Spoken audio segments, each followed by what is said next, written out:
Welcome, everyone. Just by way of introduction, Trish has been really a very early supporter of the World Yoga Festival, came along and kept the entire lakeside alive with her stall and her various concoctions, and in fact has made a sort of family holiday out of it ever since. And she brings the entire family, children running around and everything. And it just makes that whole place, the chai tent around that area, stay alive. So we're very grateful to her. She's supported us really from the early days. What we didn't know so early on was that she's a great nutritionist, award-winning nutritionist around the world, and has many publications. And if you push her a little bit, she might just tell you that she has a book coming along in the not too distant future, as soon as she can get round to finishing it. But she's very knowledgeable about this area and about nutrition generally. And today, I think she's going to be largely focusing on gut health. So without much ado, I'd love to welcome her. Thank you very much, Trish, as always, for your support, and would like you to take us away and show us how it's all done. Thank you so much. Thank you to you all. And I miss you all so dearly. And I'm very grateful that you've been able to come into my kitchen for an hour on a Sunday afternoon. And I do wish really that you were all here in person and I could give each one of you a big, big hug, because I'm missing the field so much. I would normally be at Glastonbury right now, and so would Claire, and so would so many of you probably in the audience may well normally be at a festival doing some yoga or some healing or something that you love doing in a field. So I think it's tricky, but I'm so glad that we feel that we can still connect with amazing technology. So you've got the chance to come into my kitchen and I can share with you one of my absolute passions. I love alchemy of food. I love transforming real food into something else that is not only delicious, but incredibly healthy. And I do that with my juices and my smoothies, and of course with the coffee, it's quite magical as well. And with fermented food, because fermented food is such an ancient tradition, and very all ancient nourishing cultures have fermentation as part of their daily food, if not part of every single meal. You know, the Russians, the Koreans, the Japanese, the Germans, they all use fermentation. The Tibetans with Kefir, you know, they all use some sort of fermentation technique to magically transform the food from something into something even better. So today we're going to take cabbage and we're going to transform this amazing cabbage, which is so beautiful. I mean, this is just, you know, the golden mean in action. This is just so, I love, you know, the magic of nature and the power of nature and the gifts from the earth that we work with when we're doing juicing and fermentation. So we're going to take this beautiful organic cabbage, which is high in vitamin C and magnesium and potassium, and we're going to transform it into a jar that you can keep for years. Now, I have tasted 3-month-old sauerkraut, 2-year-old sauerkraut, and even 8-year-old sauerkraut. So this is magical, because what this does is it transforms the level of vitamin C and it magnifies it to thousands times what is here. By fermenting it, you're also magnifying it and creating its own B12. So this is a fantastic food for vegans to get that B12 into your system. And a little bit goes a long, long way, and it works on its way through the gut. So as I'm chopping, I'm going to tell you my story, because it's a really interesting one. It's a story of miracle, really, where I was able to transform my health from someone really, really sick and unwell to someone who's, you know, very robust health now. So I'll tell you that story. But what we're going to need today is we're going to need a jar, something quite large, all right? But even if you just had a jar this size, that's okay. But when you've got the ingredients of like one red cabbage and one white cabbage, you're probably going to need a jar about this size, maybe a little bit smaller. These are organic red cabbages. However, when you're fermenting, I mean, organic is always obviously better for us and better for the environment. But if you struggle with getting organic foods, and I know it's a little bit tricky to get some of your favorite produce at the moment, the magic about fermenting is that it can, the fermentation process can overcome any pesticide or herbicide residue. Now, the end result will be better if it is organic. However, the magic that happens with the fermentation process, which is so incredible, because in the first 3 or 4 days of fermenting, you're actually creating Ebola. You're creating a bacteria that's quite harmful, but then the power of the magic of the fermentation process makes it into something even better. Okay, so, and that happens over a period of a couple of weeks. It really depends on the temperature of the room where you keep the ferments, and of course, the temperature of the day. I mean, last week we had crazy temperatures, like proper Australian temperatures, and this week we've got back to English summer, possibly 16 degrees. So, okay, so you're going to need some cabbage. I like to create red. I like to use red and white cabbage. You've got different nutrients in both, but the end result will be a deep red colour.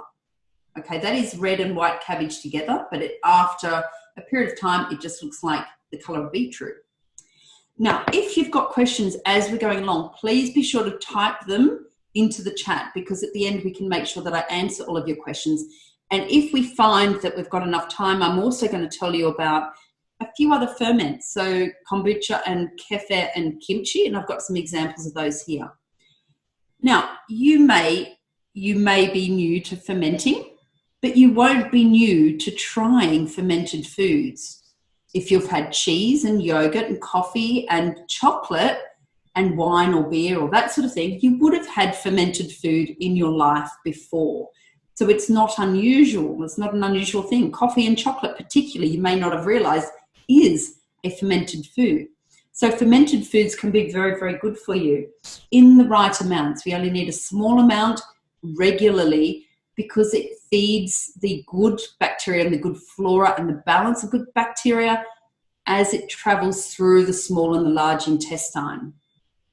Now, one thing that I forgot to put on the list with Christina with the things that you would need, but it's an optional, is some either cumin seeds.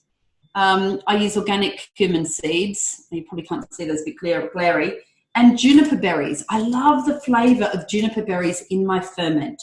So just a few of those. If you haven't got them, it doesn't matter. The main ingredients are the cabbage and the salt. Now, I've recently discovered this salt. It's a Cornish seaweed salt, and it has dulse flakes in it. Now, dulse is very good for iodine, and many of us are iodine deficient. So having this salt with the dulse flakes in is very, very good. Okay, so firstly we're going to get chopping, and I've got a big stainless steel bowl. I like the bigger the bowl, the better, because otherwise you tend to make a bit of a mess in the kitchen. And I did start to prepare some of these cabbages because I did make a little bit of a head start before, but I will show you what I've done. But it is good to keep these bits. So when you cut these bits off, really good to keep them, because what you will find if you end up with a jar this big, you can see in the top that I've used the ends to hold the contents of the jar down under the liquid, which is really important because you don't want a lot of air getting in. So keep all these bits, and you may need them at the end to seal or just to put into the top of the jar and keep the liquid, keep the ingredients of the brine, the ferment below the liquid, and shove that in to stop it rising up as it ferments. So it's quite handy. So even the bits that I've cut out from the middle here, I've kept just in case, all right? So firstly, we're just going to cut the cabbage. Now, I do find that the result that I get with using a very sharp knife is better than putting it through a food processor. I'm not entirely sure why that is. I think it's got something to do with the sharpness of the knife and the crispness of the cut. I'm not sure if anyone knows why that might be, but I have found that the result that I get is better. So I'm just going to keep that bit aside, cut this middle section out. And if anyone's working along, is anyone chopping along with me this afternoon, or you're just going to watch and then do it later? If you are chopping along with me, then that's nice and fun. So we're just going to chop fairly fine, getting all these bits, combination of white and red. And I like the pinkness of the colour. If you just had white, then that is okay. And if you just had red, that is okay. But I like the variation of the colour. Now, you may have tried sauerkraut before. You might have bought it from Tesco's or Sainsbury's or Waitrose. And if it is cooked, if it is in vinegar and it doesn't say raw fermented, it's a very different product. So the Germans are very common that they've got a cooked sauerkraut. It's not the same as what we're making here. When it's shop bought and it's got vinegar and it doesn't say raw, then you don't have that live component. You don't have that living enzymes. It's not a raw ferment. It may be pickled in brine, and it may be, if it's cooked and if it's bought from the supermarket and it's got a very long shelf life, then it doesn't have that same medicinal raw food fermented benefits, all right? So look out for, and there is quite a few brands available now that do say raw fermented, all right? So that's what you're looking out for if you are buying from the shop. But in all honesty, save yourself a stack of money, a couple of quid at the farmer's market for an organic cabbage, £1.50 for a white cabbage. It's not expensive. And what you would make the equivalent of, this sort of jar in the supermarket may cost you a few pounds. And if it's raw fermented, it may cost you about £6. But then making this yourself is going to save a stack of money. And it's a bit of fun, I really encourage my clients to get into the kitchen. That is where the real healing happens with the gut, because preparing real food and making mess in your kitchen and creating magic in your kitchen is where you're going to get your energy from. So I think it's very important also that we teach our children and our grandchildren where food comes from and how to prepare good food. It's very, very important. It's so important to have yourself a good set of knives and a decent chopping board and maybe even some time in the garden. I've actually spent a lot of time in the garden since I got back from Australia in March, and that's my big thing now. I've actually taken on an allotment, which has been a lot of fun. So I'm just breaking that bit out. And again, just cutting down so it's a shape that's easy to handle. You don't want to be having to cut through something so big. And as thin as possible. Doesn't have to be all perfect and all the same size. All right, but just cutting through with a nice sharp knife is going to give you that good finish. Right, now as I'm cutting, let me tell you about my healing journey. For 32 years, I had very debilitating health conditions. I had asthma. I had anaphylaxis. And when I ended up in hospital for the 12th time in 1 year, or in the back of an ambulance administering adrenaline with an EpiPen, I realised that I had to do something differently. Now, I was born, I've got a twin brother, and when I was born, I was very underweight, and I spent a long time in the hospital with undeveloped lungs, respiratory weakness, And as an adult, you know, I gave up dairy when I was about 14. I thought intuitively that dairy may be making my situation worse. I was so sick as a kid. I had to have bricks underneath the end of my bed so my lungs would drain down while I was sleeping. One of my earliest memories was being laid across my dad's knees as he would be cupping my chest, and I would be coughing. Cough, cough, cough, cup, cup, cup. And so I was really poorly as a kid. I was always sick. I was always the first person in the house to get colds, flus, asthma, bronchitis. And I had to take a lot of medication. So I was told at the age of 15 that I was hyperallergic and that I'd have to be on medication for the rest of my life. And I sort of took that as given, really, that I would have to have all these anabolic steroids and all of these things for the rest of my life. Okay, so that's enough chopping now. So now we're going to do some mixing. Now in here I'm going to be putting about 20 grams, so about 2 tablespoons of salt.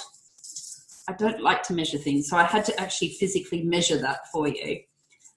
So a good sprinkle of salt, about 20 grams. And we're going to massage this in. Okay, so back to my story. Yes, so 12 anaphylactic episodes in 1 year. And I realized that I actually had to get some help. I had to start to really focus on my health because I had all this medication. I was taking antihistamines every day. I was having Ventolin and Beclofort and Atrovent, and, you know, I was taking pain relief. I was having these really bad headaches. And up until the age of 32, this was my life. And when I was 32 and I decided to start my juice business, I was handling fruit from all around the world and I wasn't well enough to do my business. I was actually really sick. I came across a nutritionist in Gloucester and she changed my life with working with her for 6 weeks. And during that time, I did elimination protocols. So I had to take out all of these foods. I was also diagnosed with Lyme disease and candida and a hookworm and all these parasites and all of these things, all of these gut issues. And I never would have dreamed that my asthma and my allergies were because of my gut health, my compromised gut health. So I worked with this nutritionist for 6 weeks and she basically changed my life. And from that point on, I knew I had a new mission in life, was to not only, I was already inspiring people to be healthy through the juice business, but I had to go deeper. I had to know more. I had to study more and learn more about the amazing healing power of the gut and real foods and food alchemy and raw foods and all that sort of thing. So I went and studied. I did a lot of study and now I'm a gut specialist. So I specialize in helping women particularly, but I don't say no to men, but women particularly over the age of 35, 40, that also have hormonal issues, because what happens, ladies, when we're perimenopausal and menopausal, we end up becoming so sensitive. And if we've got allergies and we've got compromised gut health, then this is when things really start to get serious. So I work with a lot of women who are, you know, really perimenopausal and menopausal that have gut issues. And I teach a lot of different ancient techniques like this that may have been lost along the way. So what we do here now is we're massaging the salt in.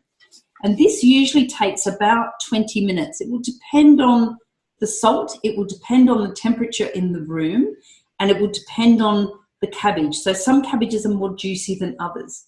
Now, if you have something to bash this with at this point is very handy. So things that you might have lying around the house, like you might have one of these for bashing up your herbs. You might have a rolling pin, wooden rolling pin. That's quite a handy device. This is a tamper from one of my slow juicers. That's quite handy. That's also something from a slow juicer for bashing. And I actually have a dedicated tamper. This is particularly for fermenting, and it's a beautiful piece of oak. And this is great. So if you are feeling frustrated with your current situation of a global pandemic, and or if you're getting frustrated with your children and your homeschooling, bless them, they're doing the best they can. Or if you're just, if you just feel like you want a good workout after your yoga session, then you can be pounding this, all right? Now, this normally takes about 20 minutes, all right? So I have prepared one earlier because I didn't want it to stand here and bash away in your ear. So here you can see the texture has really changed, all right? Now, after about 20 minutes of pounding and massaging, and you can just cover it and walk away and go and leave it and come back to it in 20 minutes. But you'll get to a point where it becomes juicy, it becomes shiny, and it becomes a different texture. And it will get to the point where you can squeeze the juice out. You can just see the juice dripping out of that, all right? That might be a bit hard for you to see, but there is juice coming out of this.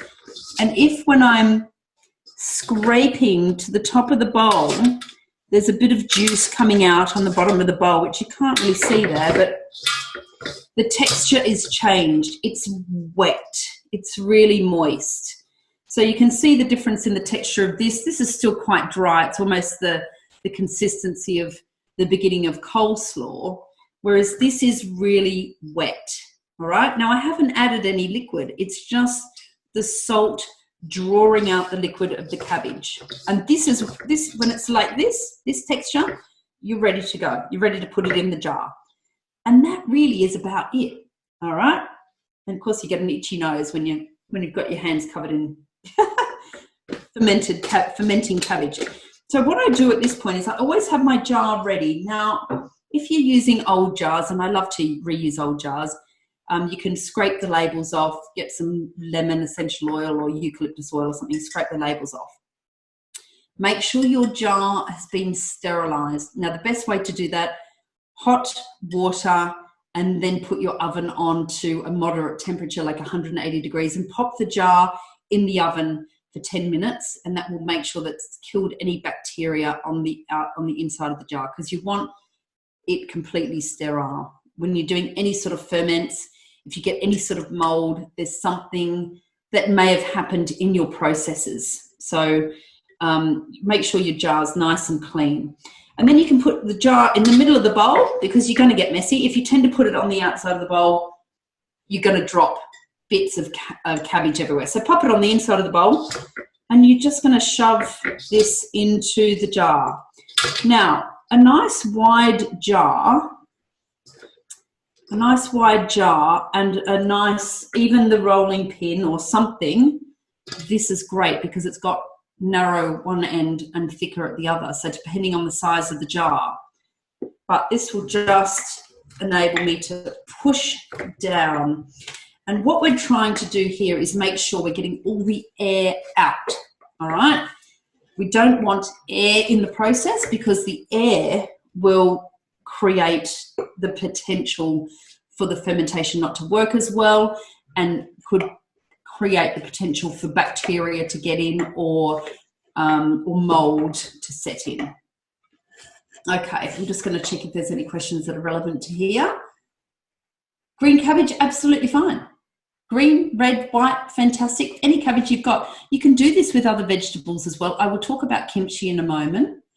Good. Claire, you're doing it with me. Good on you. Can you ferment any vegetable in the same way? Yes, you can. Really worth trying.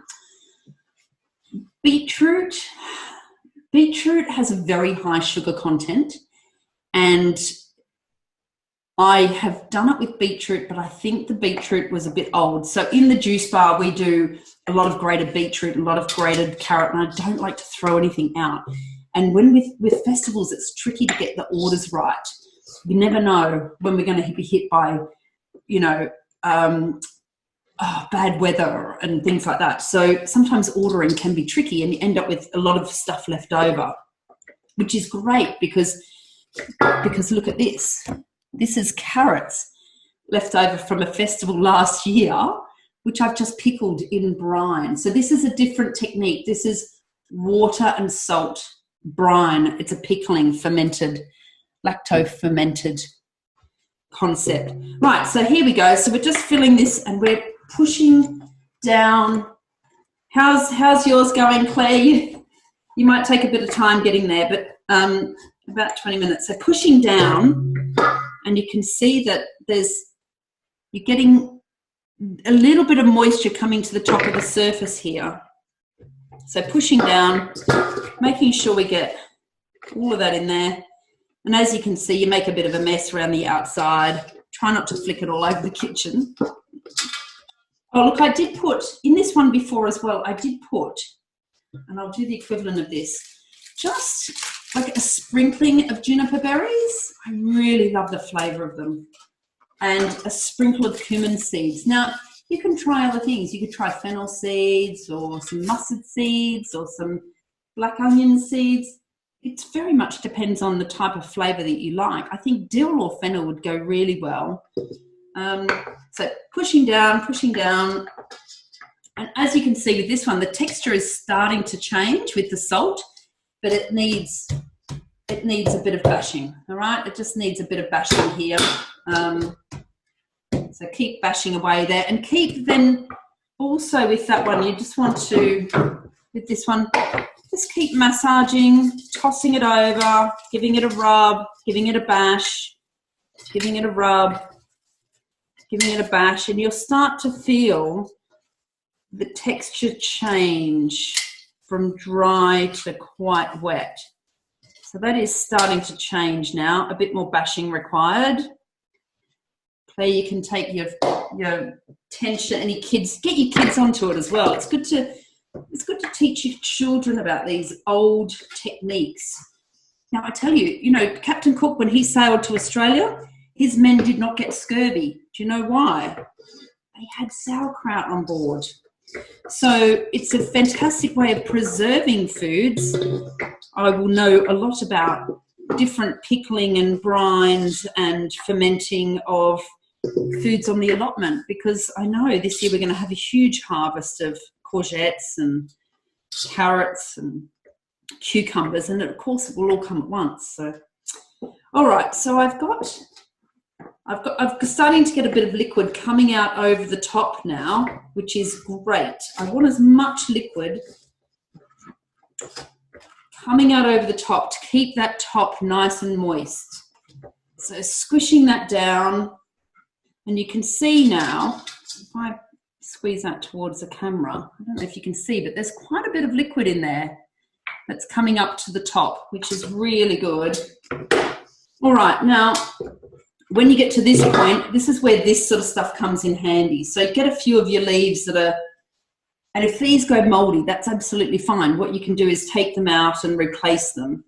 But this is quite good to stop any air getting in, just to seal it off and stop the cabbage rising up. All right, so that's good. That's all under the water. Look at that. Look how much water's come up there now. Well, not water, but like cabbage juice. So that's created a good airlock. There's still a little bit of air in the top there. And then I'm going to put my lid on. Now, a little trick with this, okay, because over the next 3 days, this is going to bubble up. Now, depending again where you've got it, I tend to keep mine in my utility room. A little bit of a trick. Keep them in a tray, because what happens is that they bubble up, and in 3 days' time, you have to burp it, all right? So what you're going to do in 3 days' time, you're going to come along, you're going to open the lid, and you're going to press that down, and all of the other members of your household will go, "Ew, what's that smell?" And you'll have, that's the Ebola, that's, that the gas is escaping. But what will happen, especially if it's warm, like if it was, if you were fermenting last week, that's really warm temperature will ferment things much more quickly. So like in Australia, things ferment so much more quickly than here.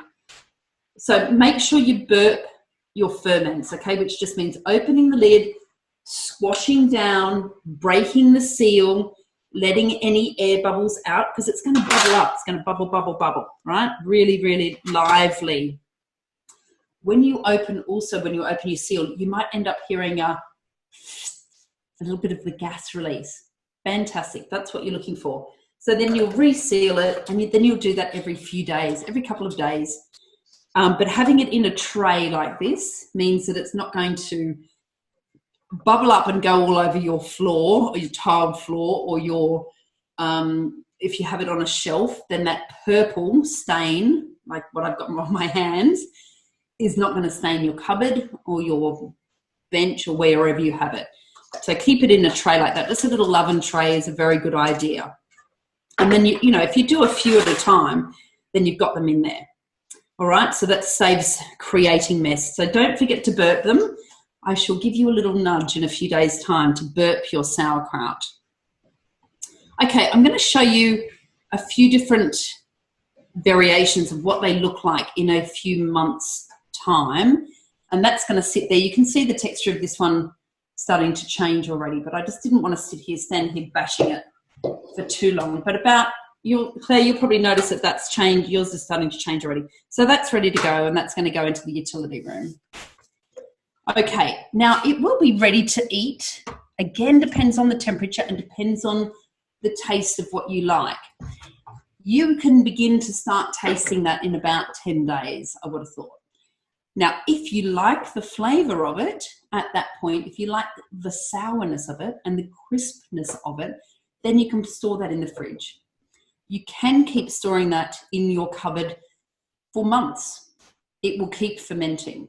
Now, a refrigeration unit is just a device for slowing fermentation down. But, you know, you can store it in the fridge once you're happy with the taste. Now, if we can see with this one, I've got some extra bits on there on top just to keep the air out. And this is really good. This is I think left over from last year. So this is about 9 months old, and it's a really beautiful ferment. Like, it's smelling great. It smells sour. It doesn't smell moldy. It doesn't smell like soccer socks. It just smells crisp, and I really get a sense of the juniper berries and the cumin in there, and it smells very fresh, even though it's 8 months old. So, and I have been keeping this one in the fridge because I like the flavour of this one. But I want to show you an example of something that may happen to you, which is not wrong, all right? And this is a build-up of calm yeast. Now, this seal, this bottle, there's too much air in here. Now, you may look at that and think, oh, it's gone all mouldy, oh.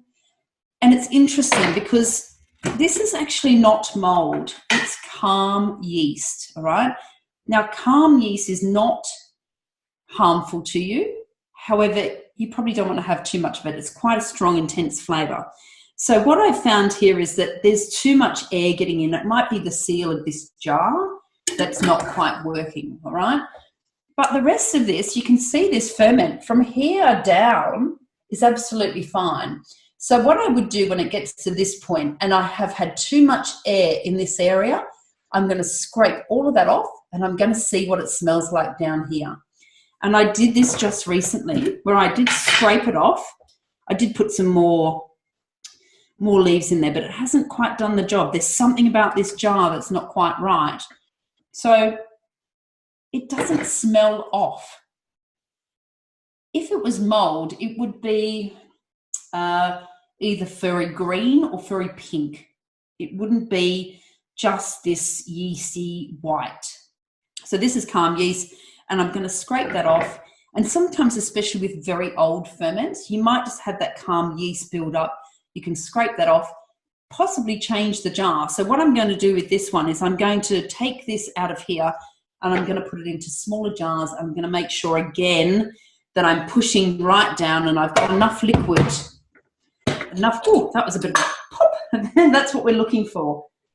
So I've got enough liquid. I'm going to push it right down. There's still plenty of liquid in this jar there, and that's fine. So it's absolutely fine. So that's what I'm going to do with that lot is I'm going to put it into smaller jars, make sure there's plenty of liquid still in it, and reseal it and then put it in the fridge. So I won't necessarily throw that out. I wouldn't lose all of that. Okay, so that's calm yeast. Now I want to show you a couple of other things and then share with you. I'll answer some questions. Okay, how many times do you need to burp it? Right. It very much depends on how the ferment is going and how bubbly it is.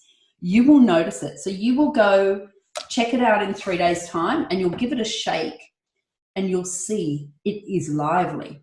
There's bubbles coming up. You could just give it a little shake and you'll see all these bubbles coming up the side of the jar. And when you open it, you'll get that little sound of gas. Fantastic. You might have to do that 2 or 3 times. Now, it's difficult to tell because of temperature and how much sugar is in your cabbage, like in the sugar content, and how much salt you've used and how big the jar is. So there's various variations. So things that make a difference are temperature, how fresh it was, whether it was organic, the sugar content of the cabbage. White cabbage probably is higher in sugar content than the red. All those things will make a difference for the ferment. So check on it. Every 3 days, check on it, burp it. When you get to the point when you open it and there's no release of that gas, then you're starting to get to a point where you can taste it. All right. I would say you could taste it from about 10 days time and see what you think. And look, you'll get used to what you like. How sour do you like it? How crunchy do you like it? Because the texture does change. I tend to like mine from about at least a couple of months old, but I like my sauerkraut very sour. So it's like my green smoothies. I like them very savory, very green. And remember, bitter on the tongue is very sweet on the tummy. So have a bit of a play. If you're not sure, you can send me a question, send me a photo of something. If you say, oh, I'm not really sure, is this calm yeast or mold? Because I often do that with the kombucha as well. So at least a couple of weeks you need to wait. Burp it 2 or 3 times in that time. Have a look at it. It's a living thing. All right, it's like having a little baby in the house, like a kombucha. Have a little look, give it a little shake, see how lively it is, see how much bubbles and action are coming in there. Open it up. How does it smell? Does it smell like rotten soccer socks or does it smell like crispy, fresh cabbage? And it's a bit of trial and error, like it's a bit of get to know your little baby. Okay, what other questions have we got? Okay, fantastic. How often do we eat it? Right, I always have a jar on my dinner table, and my dinner table is my kitchen table. So I have a little bit with every meal. So this morning I had some spinach and some nice sourdough rye bread, and I had some sauerkraut. So I will often have sauerkraut for breakfast. Again at lunch, I've got some rice cakes with some hummus and some little salty fish. What are they called? Not the anchovies, the other little white ones, pickled fish. And again, some sauerkraut on top because I love it, and a little bit and often. For the evening meal with the salad, I will have just that little bit of sauerkraut. And I encourage my kids to have it as well. So just a little bit and often, if you can have it every meal, fantastic. It will change your life. Have sauerkraut for breakfast. Okay.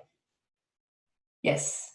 Okay. So so the question is, you can continue to ferment for months. Should you be burping it for that entire duration? What you will start to find after a couple of weeks, the bubbles will get less. Okay. So all that activity will get less and you won't have to burp it as often. In saying that, so I have a kimchi. I have this amazing kimchi box. Check this out. This is from Korea. My brother-in-law got it for me when he was there. Did you know in Korea, when they make kimchi, and everybody makes kimchi, and they make it a national holiday, I think they have a kimchi day every month or every couple of months or something, and it's a national holiday, and the government supplies you the ingredients for the kimchi because they love it so much. It's such a big part of their culture. Anyway, so this kimchi box is double sealed, so it's got internal compartment that allows the air to be compressed down. All right. Now, this has been fermenting for a month. I had to think then, but about a month. And it is still fermenting, but it is fine to eat. So when I press this down, there is still some air bubbles coming up. So it's still a little bit lively, but it's perfectly fine to eat now. I did taste it earlier and it's delicious. So again, taste it. Don't taste it inside of the first 10 days, all right? And especially not the first 3 days, because it is bacteria that's happening in the first 3 days, and then it transforms into something else. Now, all of your ferments have different bacteria. So kimchi has different bacteria to sauerkraut, which has different bacteria to yogurt, which has different bacteria to kombucha, and different again to kefir. So having some variation in your life with your ferments is a very good thing, because you're getting broad bacteria, and we are mostly bacteria. So we want more of the good stuff. So kimchi is a little bit of a different method. We won't go into that now, but it is basically you soak the wombok cabbage, like the Chinese Asian cabbage, you soak that in brine first, and then you get some Korean chili flakes and chili and ginger, and then you make like a sauce, a paste out of it, and then you rub it into the carrot and the cabbage. So you start off with soaking it first in a brine solution, whereas this method, there's no brine solution, it's just the salt and the cabbage. So I want to show you also, while I've got it out, because I was feeding my kombucha before. Oh, it's quite heavy now. Okay, so this is kombucha. This is kombucha tea, and it's just been fed today. I feed it green tea and a little bit of organic sugar, like a quarter of a cup in a big tub like this. And this is really interesting because this, again, is different bacteria. So this is a SCOBY, this thing here. And a SCOBY stands for symbiotic colony of bacteria and yeast. All right, so it looks a little bit like this. It looks a bit like an alien. That is a SCOBY, all right? And the SCOBY, that bacteria, that colony of bacteria and yeast, takes the caffeine from the green tea and the sugar and turns it into this amazing fermented tea, which is very, very good for us. It's great for flavouring, making second ferments, and having a bit of fun making your own tasty concoctions, which are very good for your gut. Again, they work on their way through the gut. Okay, so yes, you're concerned. Emma is concerned about salt content. Absolutely. Look, Emma, if you have problems with your kidneys or your endocrine system and you've been told to be on a low salt diet, then you can reduce the salt in your ferments, all right? So you could put 10 grams of salt in. Now, when we're using very good salt, so we're using grey salt, probably is the best salt available, it's got 84 of those essential minerals in it. So it's very good for you. Now, where salt goes, water follows. We are made up of 70 trillion cells, okay? We are our cells, 70 trillion cells. The cell membrane needs to be nice and oily. The cell mitochondria needs minerals and it needs salt. But also at nighttime, our cells let go of a lot of salt. So we want nutrients flowing into the cell and toxins flowing out of the cell on a regular basis, on a day-night cycle. Where salt flows into the cell, water will follow. So I encourage you to, if you do have a problem with salt intake, then you think about why. Is your cell membrane so heavily congested with toxins that the salt is not getting into the cell where it's needed the most? And allowing that hydration and that moisture to follow into the cell. All right, so have an understanding of that day-night cycle of taking salt and magnesium and all these vitamins and minerals into the cell where they're needed, deep in the mitochondria, and then also being able to let go of salt. All right, so it is important that you're adequately hydrated. But of course, you can reduce the salt content in your ferments for sure. They may take a little bit longer to ferment, but that's okay. All right, you're working with nature, not against it. Okay, someone has asked, yes, right, so someone has asked about how can you make a SCOBY. Basically, when you've got a kombucha, you're starting off with a SCOBY. So you can buy a SCOBY. I post out SCOBYs when I've got enough, but I've recently posted out a lot. So if you do want a SCOBY, I could probably post you one. I vacuum pack them and I post them out. You can get them on the internet. You can make your own, but it does take quite a while to form a SCOBY from nothing. It does take a little bit longer. Buying in a SCOBY, so buying in the symbiotic colony of yeast and bacteria is a good way to get started. It's like Kefir as well. You can buy Kefir grains to get you started. It's like a yogurt starter kit as well. All of these things, it's good to have a little starter. In saying that, talking about starters, so the juice from this, so the juice from kimchi or sauerkraut, you could pour that out into a cup. Very good for a digestive tonic, good for a fire tonic. And you can make your own fire tonic as well. So making a tonic out of ginger and chili, very, very good for the digestive system, very good for the digestive fire. Like the Kundalini yoga, waking up the digestive fire, doing fire tonics and drinking that juice is very, very good for you. B12, vitamin C, magnesium, potassium, all those good probiotics. Okay, what else we got? Can you use pink Himalayan salt? Absolutely. I try to find the best salt possible, but I always have to laugh. You know, when I go to Australia, you know the salt that they love the most in Australia? Malvern salt from the Malverns. Now, I'm in the Cotswolds, right? So the Malverns is not very far away. So in Australia, we love Malvern salt or Celtic sea salt. Now, in the Cotswolds, you know what I've seen recently was South Australian pink salt. And I'm thinking that's just so funny that here we are on this side of the world and we've got Celtic sea salt, but we want Australian salt. And in Australia, we've got Australian salt and we want Himalayan or we want Malvern salt. So yes, look, I think the best salt that you can get your hands on, pink salt or grey salt, both of those, I think the grey salt probably is the best for the mineral content. But it does make me laugh that we always want something from a long way away when it's could be, you know, the best stuff's on our doorstep. Okay, what else we got? Yes. Okay, when do you add it? Excellent. I'm so glad because I missed that step out. So I've already added the cumin and the juniper to this. So all I did was a few juniper berries and I've sprinkled that over. Okay, so just the equivalent really of a dessert spoon. And same with the cumin, depending on how much you like it. I did make a sauerkraut with some fennel seeds and I loved it so much, but my girlfriend hates fennel.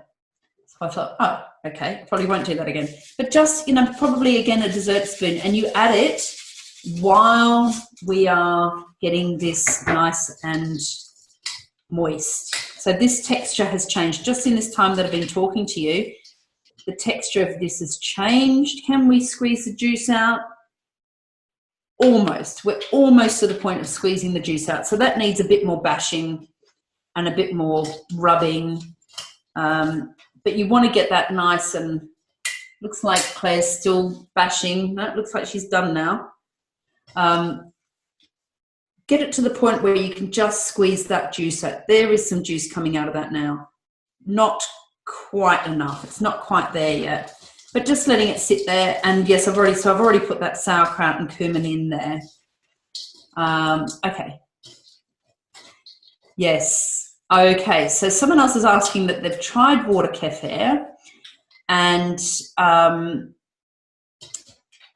yeah, so they've tried water kefir, and the temperature in the house doesn't seem to get very hot enough to ferment. Does it have to have bubbles? Yes, ideally there would be some small bubbles. Even when you just shake it or you give it a little stir, there's some little bubbles. You can get, which I probably will invest in this year, because normally I go to Australia for the winter, and we've decided to settle in the UK, which is interesting because, now we're all in lockdown still. Anyway, you can get some temperature heating pads. They are just like a mini electric blanket for your ferments, which can keep the ferments at a constant temperature. I do find in this country that the ferments love it on top of the fridge. I think that gentle humming and the warmth that's generated from the fridge is enough to keep the ferments warm. Of course, if you have a drying cupboard, then that might be a good place to keep your ferments as well, especially as it gets cold. But you can, if you're serious about this sort of thing, you can invest in a heating pad for your ferments, especially during the winter, which I'm yet to experience. So we'll see how I get on. Okay, can you use fresh herbs too? Absolutely. Look, I think, if you've got some parsley in the garden, or some rosemary, if you like the flavour of those, then yes, there is a ton of different things that you can ferment or you can pickle in brine. And certainly, ancient traditions, our grandmothers and their grandmothers would have been doing a lot of this. So I know in Poland they have these huge barrels, old barrels in the garden or in the shed where they have all their vegetables fermenting, and that's what they do. They have these big vats of the stuff, which is amazing.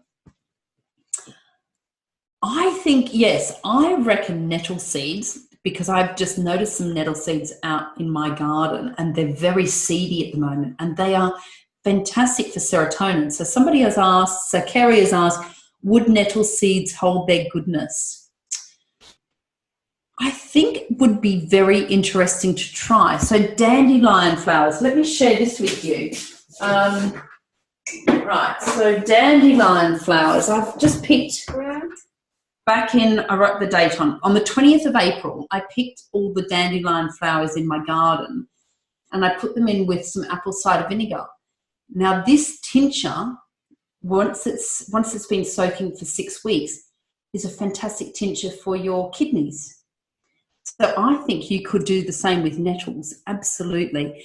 There's a couple of great, there's some amazing people on the internet, YouTube, and there is a couple of great fermenting groups on Facebook.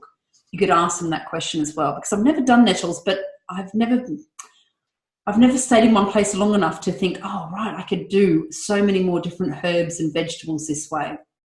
But I think, nettle seeds are so powerful with melatonin, serotonin, energy, hormone balancing that, I'm sure you could do some amazing magic with nettles.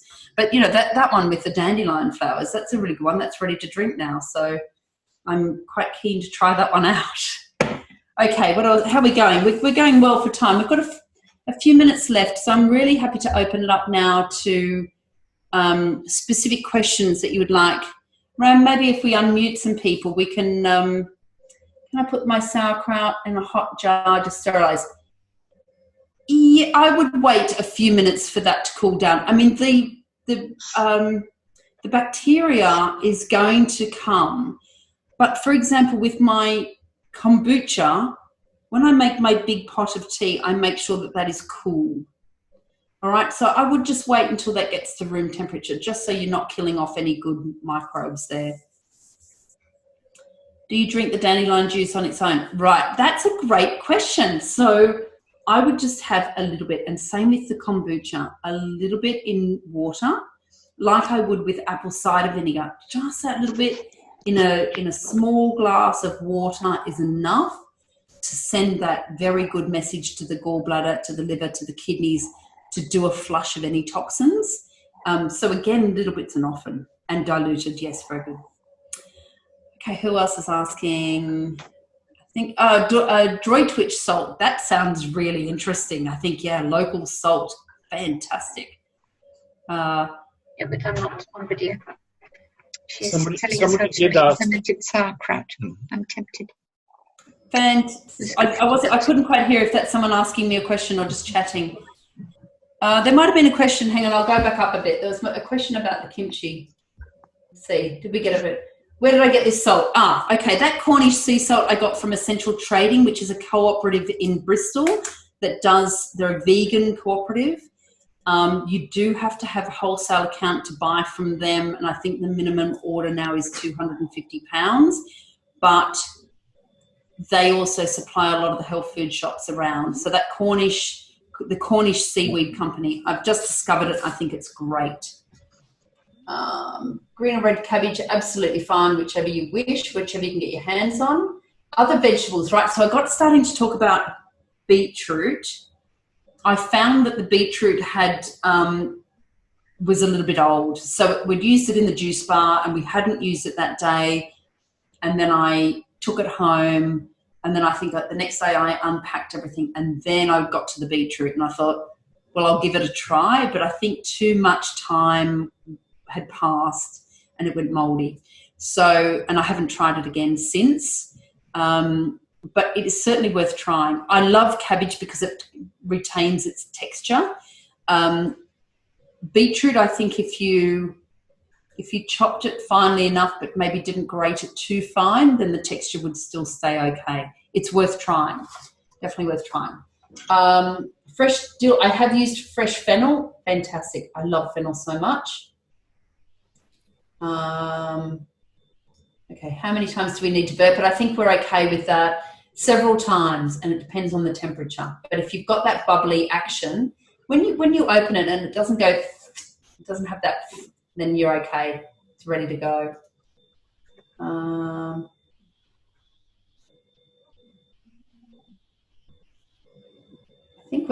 think I've answered all the questions.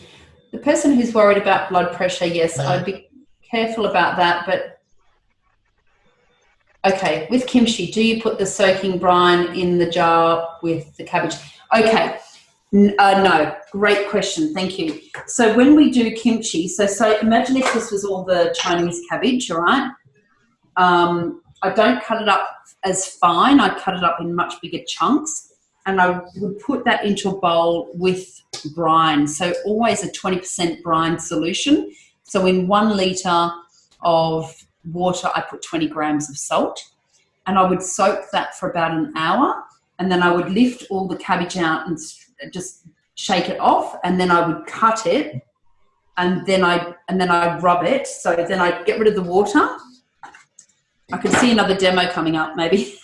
And then I would rub it I make a paste out of tamari and the Korean chili flakes and paprika and ginger, and I've got the grated grated carrot in there as well. And then I mix it all up, and then I get it to this consistency and I shove it into the jar. So yeah, a little bit of a different technique there, where you're soaking that Chinese cabbage first. So yeah, slightly different. Okay, what else we got?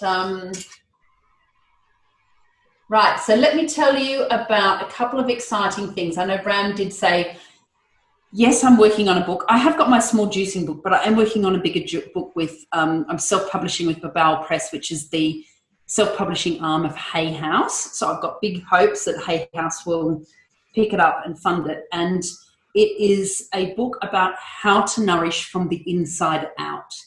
And it's really about looking at gut health as a way into healing all areas of your life. And really, I've created this signature gut healing system that does take you through also chakra healing, chakra balancing foods, chakra juices, and as a way into energy, connection, vibration, purpose, and enlightenment. So I think it fits very nicely with yoga and our healing journey. So you'll have to stay tuned for that one. And I promise you, I will have it done by the end of the summer. And so I will let you know. We'll have it at the juice bar next summer for sure. Now, if you've got further questions after this session, then please feel free to come and join me in my Facebook group, which is it's a public group. It's called Good Gut Health. All right. So you're very welcome to come and join in there, because I do demos and share recipes and things. And I do also have an 8-week online gut healing program. which is really designed to take you through these techniques and many more things, and do an elimination protocol and really get to the root cause of your gut issues. So if you're struggling with being bloated or accidentally overweight, or you've got IBS, or you're feeling, tired all the time, and you're really struggling with digestive issues, then we've got this interconnected domino effect on your hormones and how well you're sleeping and how well you're feeling, and all of those things connected. So we always start with the gut and make sure that you're digesting well, because, this is where the magic happens, in the kitchen with the food. That's where we get our energy from.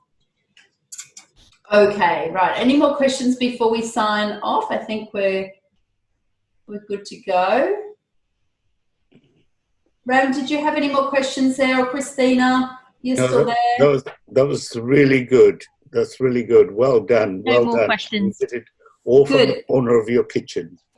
Great. And Claire, how's yours looking? I noticed you were pounding away there. Eva's saying thank you. Thank you. You've learned so much. Look, feel free to, if you're not sure when you do this and you're not sure, and you've got something that looks a bit like that and you're not sure, then you can certainly send me, send me a picture on Facebook, Trish Tucker May, or my website. Mine's great, Trish. Thank you. Great. Looks good. Good. So yeah, send me a question. Send me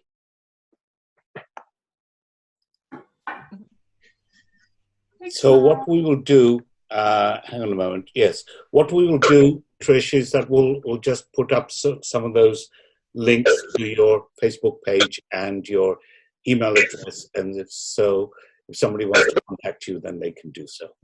So if everybody's done with their bashing, their cabbage looks as if it's really had a hard time, then I think we can conclude this one. Thank you very much, Trish. Lovely to see you as always. We'll welcome you to the 2021 festival, World Yoga Festival. Come and see her. She'll have a book all over her stall. You won't be able to buy a smoothie without being able to buy a book. I tell you, I do warn you though at this moment, that smoothie is going to be quite expensive because you're going to have to buy the book first. But it'll be a lovely time. See you all there. Thank you again, Trish. Lovely little tour. You're very welcome. I'm so grateful, and I really look forward to seeing you all next year. All right. Lovely. Take care. All right. Bye-bye for now. Bye-bye. Yeah.